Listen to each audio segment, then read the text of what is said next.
Club. I'm Lily. My name's Ben. And I'm Charlie. Something like that, didn't I? I'm the amazing Charlie. But you can call me Charlie. Because You're amazing. not going to be able to sit there like that the whole way through, surely. No, but it's to get get you in the mood for Coraline. All right. In this episode, we're talking about Coraline from 2009. Why don't you just take the moustache off for now? Oh, okay, fine. Keeping the eyes on though. Starring Dakota Fanning from I Am Sam, Man on Fire, Cat in the Hat, I Am on Fire, Sam in the Cat, Man on the Hat.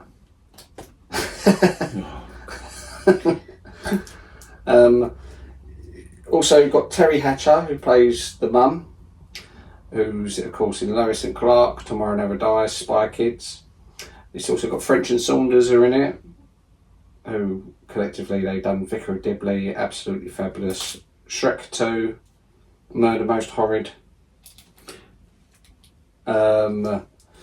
Keith David, who's done everything, pretty much. He was in The Thing, They Live, There's Something About Mary, Princess and the Frog, Rick and Morty, Halo, Fallout. And you've got Ian McShane, who's done even more, who I looked through his thing. Ian McShane's pretty much been in an episode of every major programme for the last 40 years. He was most known in this country for Lovejoy. He was in Deadwood, John Wick, Pirates of the Caribbean, Kung Fu Panda, Sexy Beast, Z-Cars, Roots, Magnum P.I., Minder, Dallas, Miami Vice, Columbo, Babylon 5, West Wing, Twilight Zone, SpongeBob SquarePants, American Horror Story, Ray Donovan, Game of Thrones, Law and Order, and Simpsons. You're not about to get on because of the heat, are you? And you keep making the noise with the thing while you're talking. Sellotape. It'll be fine. No, but I'm talking about the audio. Right, Ben, you'd never seen this film, have you? No, I hadn't, no. Okay. So I said for the first time last night. So, tell us what the film's about. And me? Yeah, yeah. Well, it's about it's not our film, is it? It's your film, so you should say what it's about. Okay, right. Well, the film's about a girl who moves into this house with her mum and dad, who are both really busy, and this boy gives her a doll with button eyes. Anyway, at night there's this little locked door that she goes into, that she goes through to the other side, and there's a mirror image of her family, but a really happy version of her family, but they've all got button eyes, and that's it basically. Everyone in that world is all like, it's like an exaggerated version of the version of... It seems like it's a happy version of her world. Yeah. But it's not. It's this, what's she called? The Bell Down. The Bell Down. The Bell Down is basically trying to kidnap children, I guess, and take their eyes.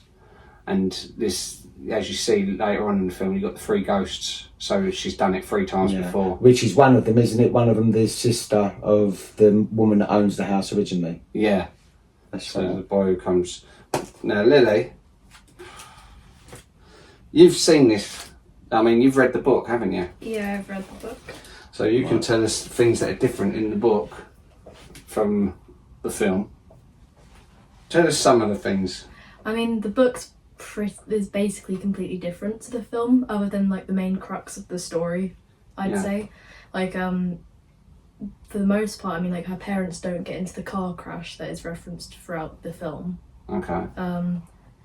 They've still moved into a new house, though. Yes, they've still moved into a new house, but I mean, even in the introduction, it skips over a lot of her meeting the other neighbours. Oh, okay. So, I mean, like, it still goes into it later on, but when she goes into the other world, instead of it being 3 separate times that she gets more encouraged to go to this other world, it's all just in one go, and she just immediately offers her the button eyes after beating her 3 times instead, if that makes sense. I know I'm saying it a bit confusing. Right, so in this version, in the book version, she offers her the button eyes in the first meeting. Pretty much, because everything that happens, like her going to see Mrs. Spink and Miss Forcible's play and like Mr. Babinski's thing, it's all in the same first interaction. Right.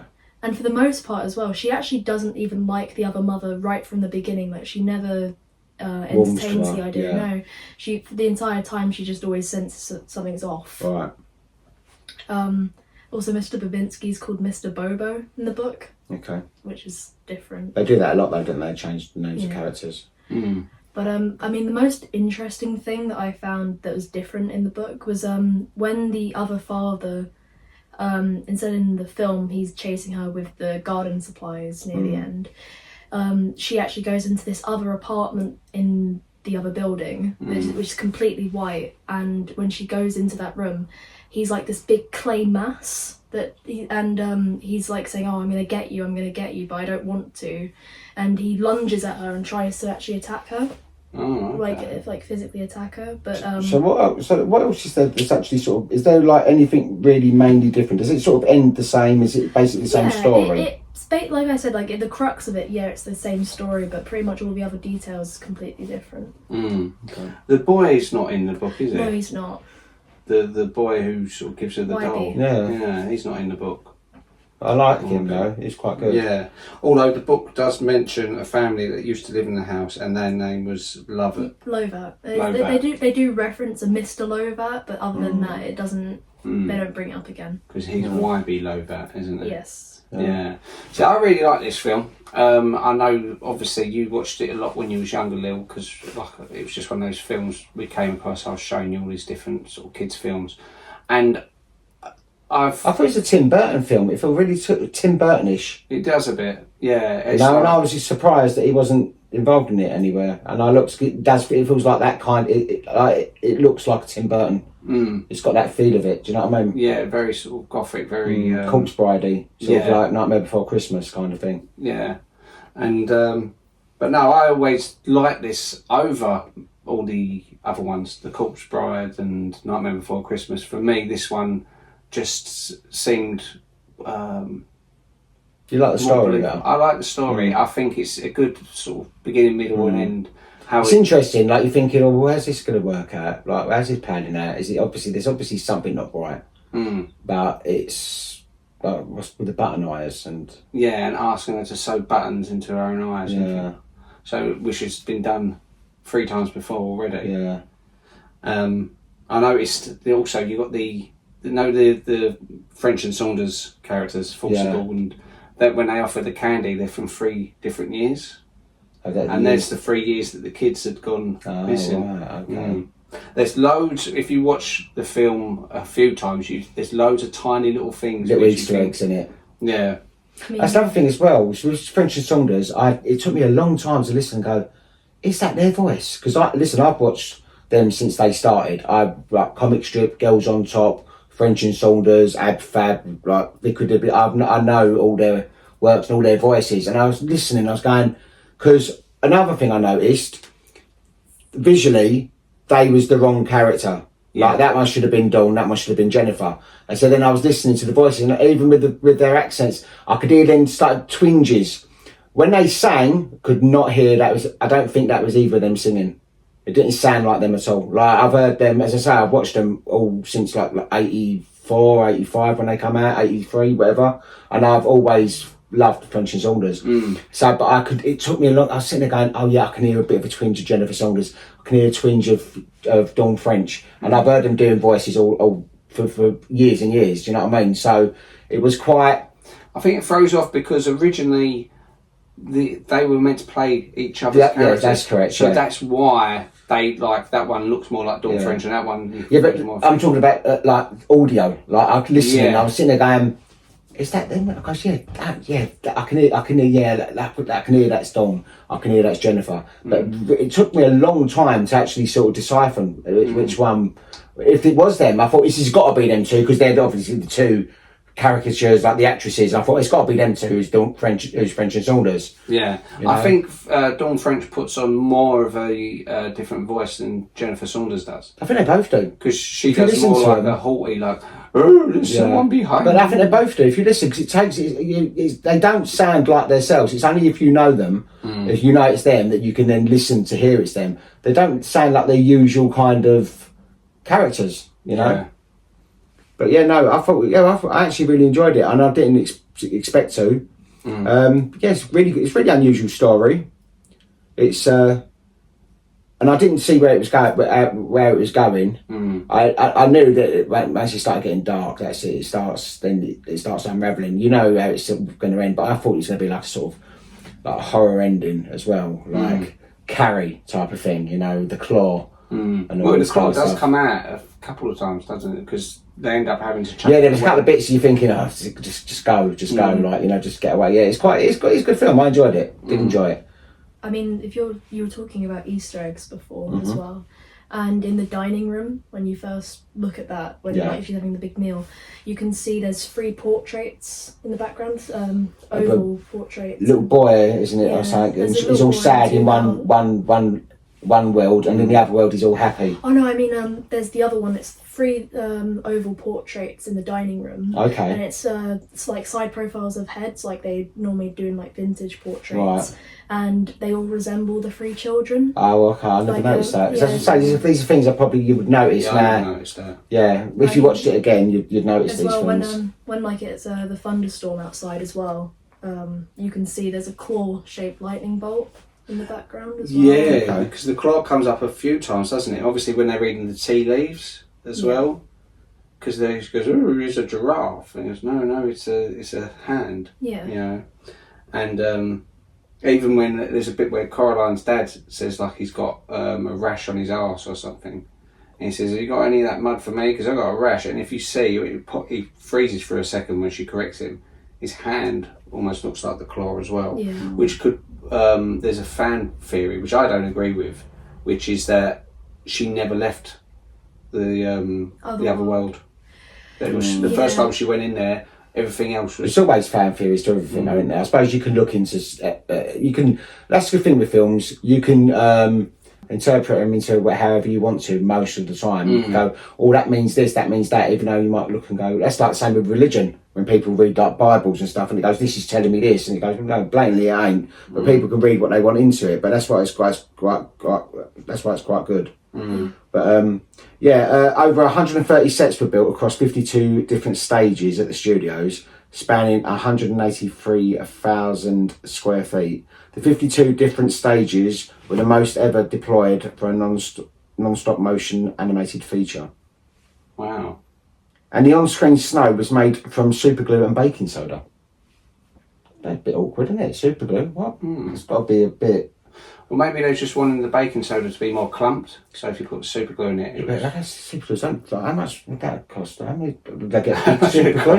Well, they didn't have to go to the shop and buy some super glue. Yeah, but super glue's only tiny little things like that. I don't think you get them in big industrial sizes, do you? Well, you must be able to. If it's like a film set, there must be some way of accessing it. Weird. And the film is set in Ashland, Oregon, but the novel apparently set in England. Yes. That was I forgot to bring that up before, but yeah, it's set in England in the book as well. But that's because the author Neil Gaiman, as far as I'm aware, I think he's British. Yeah, he is. So that makes sense. Yeah, as you mentioned earlier, the character YB Lovett is not in Neil Gaiman's novel. He exists so Coraline would not have to talk to herself, and so she would have a friend of her own age. So obviously it's alter ego in the book. I suppose it seems like, isn't it? Yeah. It's like a soundboard so she can talk. But they give him enough to do in the film that he's not just that, because he helps her, doesn't he? Yeah. Quite a few times. Initially, the film would be a live action and Dakota Fanning would physically portray Coraline. When it was decided instead to make a non-stop motion animated film, Fanning was asked if she would be interested in providing Coraline's voice. She said yes, as she thought it would be fun, and grew even more excited when she saw what Coraline would look like.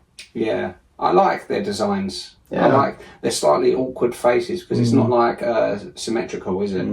Like you see, people aren't symmetrical anyway. And it's funny the amount of character you get into a face that is like that. Like you see a lot of expressions with the girl, even though it's a very basic look that animation is. Do you know what I mean? You can fit a lot of character onto her face.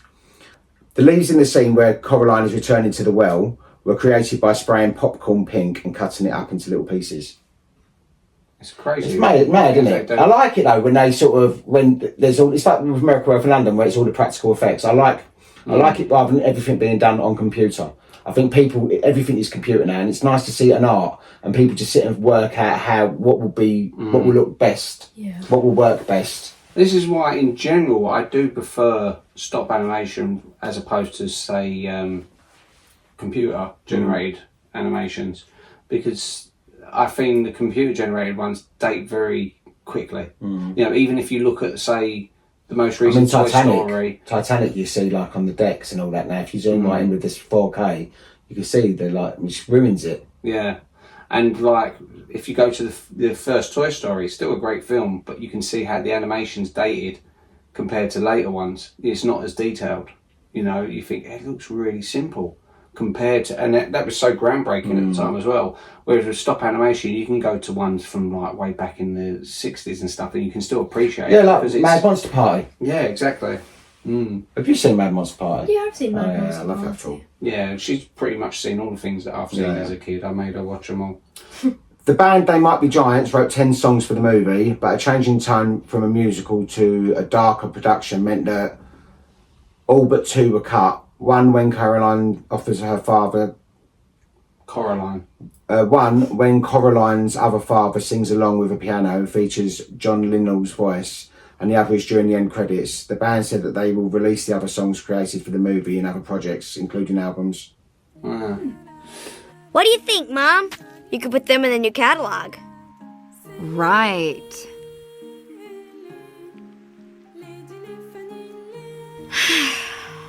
I really miss Michigan. You've already made a friend. Wybie? He's too psycho to be friends with. I'm sure you'll meet some great kids when you start school here. And, I heard it's uniforms only. Uniforms? Are you kidding me? Here, draw a picture or something. There's a lot of theories, obviously, to do with the film. And one of the theories that I've always found quite interesting was that the neighbours, they are portrayed in the ways that they die, or they've died, like they're not actually like alive. The neighbours are all dead. And for example, like Mr. Babinski, because of his blue skin, and he's got like Russian medals and stuff, like they were based off of that. People theorise that he was from Chernobyl. And that he was one of the people that saved people in Chernobyl, which is why like his skin turned blue, because that's what happened to a lot of the people that helped out. But why would he be in that house then? Well, that's the thing. It's meant to just be theories that he... And what about French and Saunders? What are those? Well, obviously they're trapeze artists and stuff like that. So there's a theory like that they died during a trapeze. Yeah, so that's what I'm saying. You can read anything into anything nowadays, can't you? Yeah. But yeah, no, as I say, it's good to know that there is like little fan theories out there of stuff. When Mrs. Spink's segment, when they're singing and so she's a mermaid and the other one's in the ice thing, her thing's based... A little risque costume with her boobs out almost. Yeah. It's based on Odysseus, and if you notice the people on the boat, because they've all got waxing areas except for Odysseus, who's tied to the mast and is being tempted by the siren, his eyes follow Dawn French's character. Okay. Oh, sorry, it'd be Jennifer Saunders' character until when they collapse, then his eyes roll back into his head. Okay. There were 24 different puppets of Coraline used in the making of the movie, and each one took 10 individuals 3 to 4 months to construct. Wow. It's amazing. That's a lot, really, for a basic puppet. Yeah, well, it's obviously not as basic as it appears. And there was 248 Scotty dogs in the audience. Yeah. So that would have, in itself. Yeah. So a film like this takes. But they could have all basically just multiplied all them, because they all look the same. All the ones in the back, just the same mould, isn't it?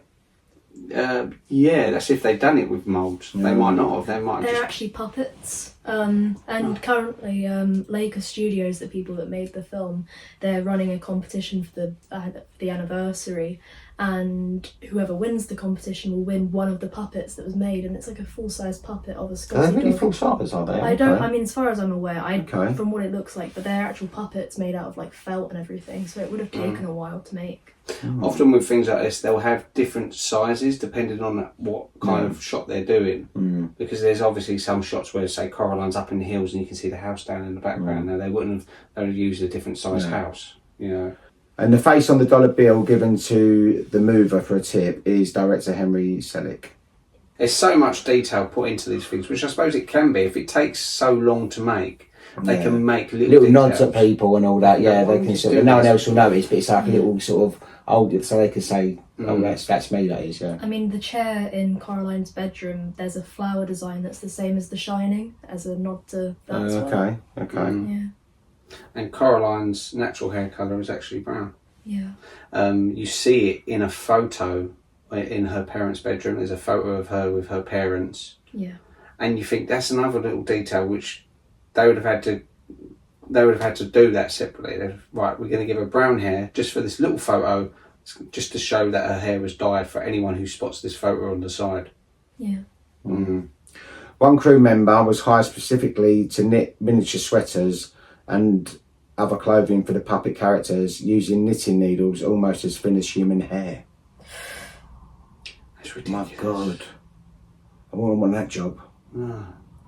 At 1 hour and 40 minutes long, this is the longest stop motion film until Pinocchio 2022, which runs for 1 hour and 57 minutes.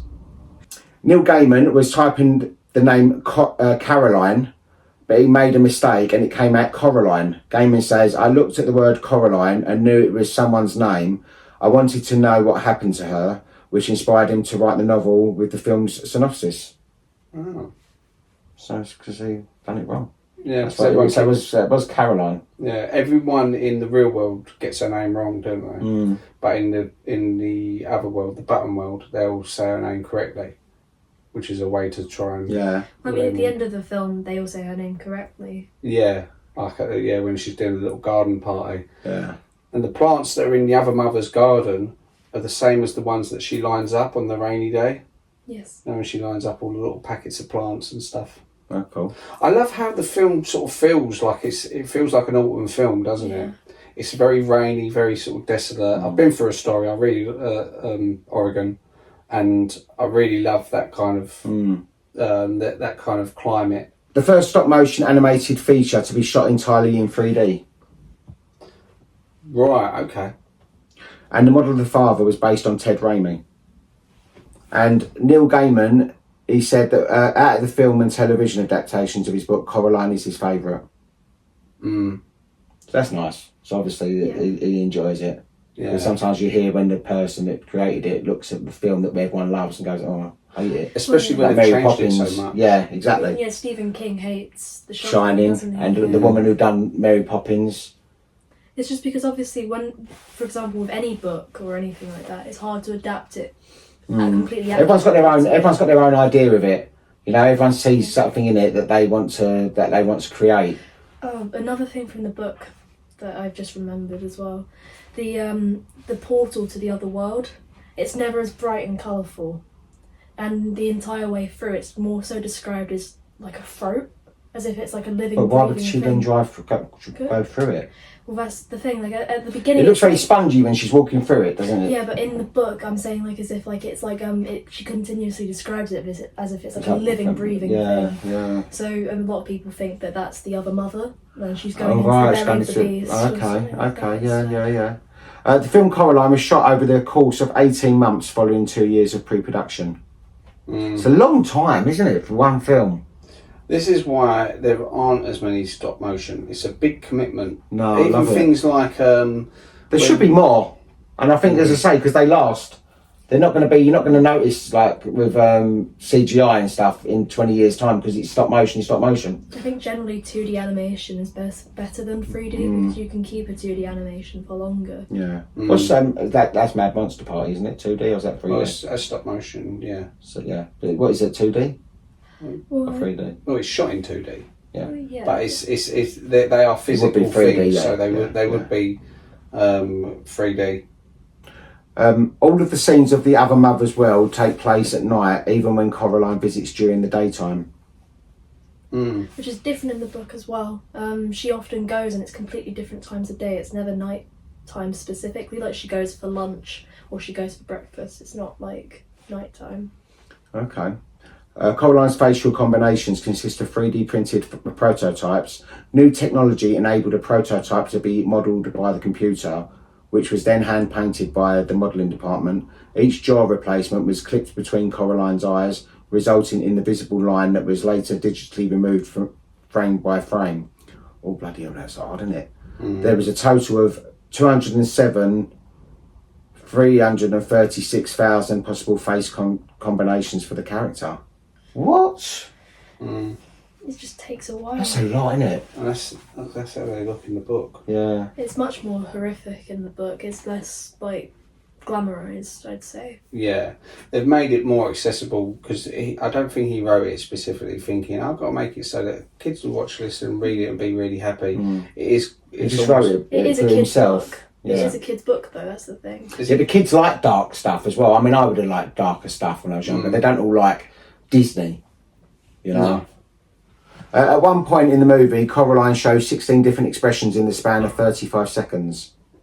And the film marks the first time a stop-motion animated morphing sequence has ever been accomplished. The sequence runs for 130 frames or nearly 6 seconds. Turns into that big sort of spider-like Yeah. woman, which is like a spider woman because it turns into like a spider web, doesn't it, when she chucks the cat out? Well, again, she's weaved like this entire world to trap Coraline anyway, so it makes sense for her last form to be spider. It's very similar to that, yeah. And it all starts sort of unravelling, and all the characters in it, like the dad starts turning into like a pumpkin, doesn't he? Yeah. See, and there's loads of little things like that, little words where the sort of foreshadows what's going to come. If he says like you're a pumpkin, or the lyrics to the song. Oh yeah, and the lyrics to the song, it's like she's as cute as a button in the eyes of everyone who's ever met Coraline. Yeah. Simpsons done this for one of their Halloween specials a couple of years I ago. remember something to do with button eyes. Like Lisa climbing through and it suddenly changes to sort of Baby button eyes or something. stop. No, this is something else where she follows the cat Snowball through like a hole, like in Coraline, Yeah. and everyone there's got button eyes, but they then Yeah. it then turns to like 3D animation. I can't remember it, but I probably would. It was only a few years ago. It was only a couple of years ago. In the initial recording session, as you mentioned before, Dawn French played the role of Miss Spinks. Jennifer Saunders played Miss Forcible. However, the director Henry Selick wasn't satisfied with the result, so he had French and Saunders switch roles and re-recorded their parts. These second recordings were used in the film, which might explain why the characters resemble the actress who did not provide the voice, which that's what I thought. Because I remember looking, going, well, that one's going to be Dawn French, that one's Jennifer Saunders, and that's why that threw me as well. Yeah, because you're expecting Dawn French's voice to Is come that out Dawn of it. French? Is that, that's bad. And then I couldn't even hear if it was Jennifer Saunders. And then I was then they do a twinge or something that you go, oh, that's her, and that's her. I think if you listen, if now you know that, if you watch their parts again, you hear it more. Oh yeah. Like I know now that they've swapped round, so when I hear it and you think that's Jennifer Saunders talking, I can hear their voice. Especially, actually, funny enough, when they're not on camera, when Coraline's leaving and they're squabbling, you know, when she's saying they're good for lost things, and what was the other thing? Good for bad things or No, something? bad things, lost things, bad things. When they're the little squabbling, you think, oh yeah, I can hear it's them. During production, Laker Studios had students from the Art Institute of Portland help with the film in terms of sets and designs. I suppose there's so much to do. Yeah. Free labour in it. Says, look, you can put this grass down, please. Yeah. And they're putting it down by hand. And This is why they don't make as they can have a many. credit then, can't they, to the film, so it helps them out as well. This is why they don't make as many stop animation as compared to, say, computer generated. Because computer generated is a lot quicker now and cheaper. Whereas with this, you can make a big investment, and if the film fails, you've lost so much. Oh yeah, and also the amount of time that's gone into this film, like years, about 4 or 5 years, isn't it, to make one film? And you think, can you make your money back for that amount of your time? But obviously they must have done. And what I like about that as well is that you're then less likely to have sequels. so it's a one-off. Yeah, this and you're film doing it will be- because of the passion rather than for the money. Yeah. And that's what I like, when someone's doing something because they love it and they believe in it, rather than, oh, it's a box office hit, let's roll out another couple of sequels and all that kind of crap. Miss Spinks and Miss Forcible's doormat says, no whistling in the house. This is appropriate for the actresses, as whistling in the theatre is considered bad luck. The two members of the Ranft Bros moving company, which moves Coraline's family into their home, are named for brothers Jerome Ranft and Joe Ranft. Both brothers did work on The Nightmare Before Christmas with director Henry Selick. The mover at the front door, given the $1 tip, is modelled after Joe Ranft. So that's the Tim Burton connection. Yeah. Because Henry said It has got a very Tim Burton feel to it. To me, it feels really Tim Burtonish. I like that though. I like them sort of dark kind of animation type of things. The other mother constantly hums one of the soundtrack songs while she cooks. Yeah. One thing I've also seen about the other mother as well is that obviously at the beginning she wears a lot of red, right? Which is like that's because what her real mother wears a lot of red as well.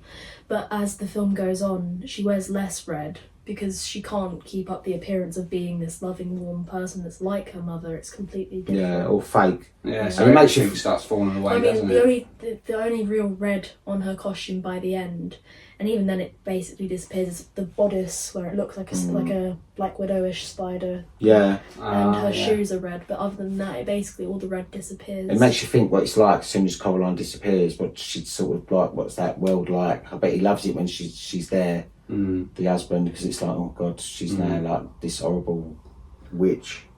The depth of the old well, calculated from Coraline's pebble drop, is about 116.8 metres, 381 feet. Yeah.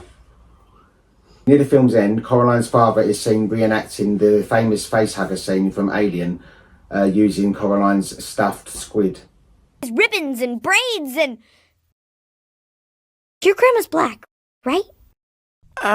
Yeah? I just met her sister. So you do remember. We knocked their socks right out of the ballpark.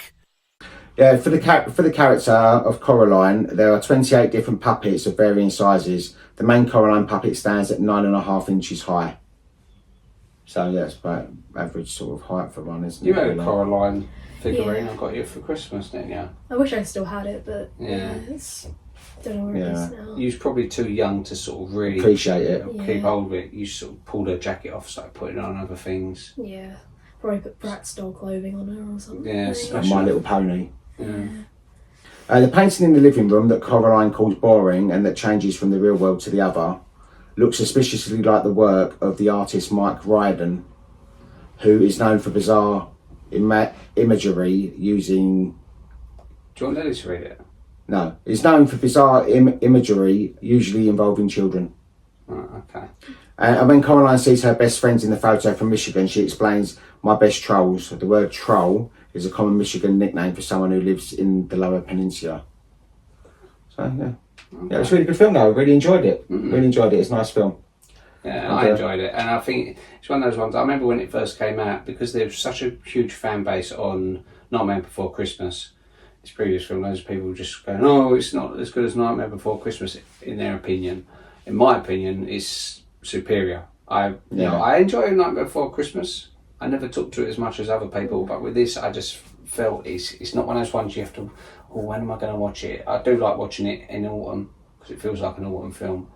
But it seems It's got a Halloween-y feel to it. Yeah. It seems such a personal film as well. It's like, as a kid, when you'd have to go on adventures and sort of entertain yourself when you've got no friends about or something like that, you think, it's a rainy day, I'm stuck indoors, I've got nothing to do. It's not as relatable now, I guess, to kids because you've got internet, you've constantly got Wi-Fi and things to sort of distract yourself. Yeah. I mean, this film's always made me think of my childhood more than anything. Because, I mean, I think... All dark I mean... and gloomy. Because they remind you of your parent. They are a bit like that. They do look physically There's like your a- parents a little bit. my mum dressed up as the other mother one year for Oh, Halloween as well. But no, I mean, for me at least, Mm. I think people, at least of my age, because I mean, I'm 17, was like one of the last people that actually got to have a childhood more like that. Yeah. Because, I mean, we hadn't had the influx of electronics Internet, at that point. yeah. That was more 2014. So I got to enjoy my childhood for the most part. Yeah, That sort of thing. it's all computer now, isn't it? Everything. It's sad. Everything's all computer, but never mind. On IMDb, it got 7.7 out of 10, Okay. so that's not bad. Okay. Rotten Tomatoes, it was 91% by the critics, That's good. 74% by the audience, so that's still pretty good. The budget was $60 million, and it made $131.8 million. Okay, so it's a decent return. But then if you think over a space of, was it 5 years? Yeah. It's probably not as good as a film that they can sort of knock out in 6 months. But that's why I like films like this. It's like it's done for the art, Yeah, not for the, yeah, not exactly. for the money. And it's good that they at least made their money back. Of course, yeah. And Oh yeah, they definitely made their money back. Over doubled that, didn't they? So I think the audience thing again is the Nightmare Before Christmas factor, where people will compare it to that, and they sometimes you think like, oh well, that one came first, so it must be better. But this, same director, but otherwise it's a completely different film. but yeah, no, I like all this. So yeah, it's a good choice. Who's chose it, you or Charlie? Well, it's one I always wanted to do, but as it's this week it's celebrating its 15th year and it's being re-released in cinemas. Oh, I'd love to meet French and Saunders as well. It'd be nice to have met them and interviewed them too. Never mind. Nah, One day. good film. Good film Yeah. though. Yeah, so good choice. Okay, all right. So this Friday we're going to do a podcast celebrating its 30th anniversary. Is Street Fighter 2, the animated movie, and for that I'll be bringing back Sonny Marn.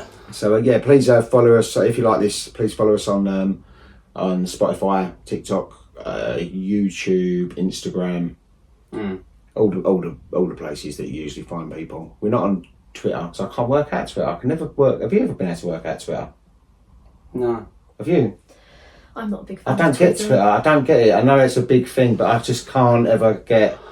It's just I don't do Facebook personally. I've got an Instagram account, but I've got it as a private account, and I don't really go on it. Very rarely go on it. Maybe a couple of times a year, just to maybe to put a picture on or something like that. But I'm not really big on social media.